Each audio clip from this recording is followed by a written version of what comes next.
জানবে আধ্যাত্মিক জগতের ইতি করা যায় না। ঠাকুরের কথাটা ভগবান রিপিট করলেন, যে বলছে আবার এটাও জানবে যে আধ্যাত্মিক জগতের ইতি করা যায় না, মানে আধ্যাত্মিক জগতের শেষ করা যায় না।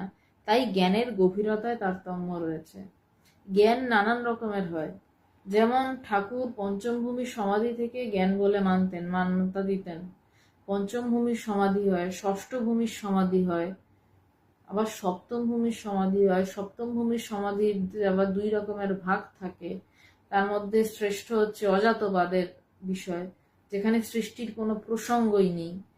যেমন মধুসূদন সরস্বতী ঠাকুর অনেকটা লিবারেল ছিলেন, তিনি মেনে নিয়েছেন, পঞ্চম ভূমির সমাধিটাকেও মান্যতা দিয়েছেন। কিন্তু মধুসূদন সরস্বতী, কৌস্তব ভট্টাচার্য, আমি ইতি তোমাদের ভগবান, ইন্টারন্যাশনাল বেদান্ত সোসাইটি থেকে প্রকাশিত ইতি তোমাদের ভগবান বইটি পড়ছি, এবং এই বইটি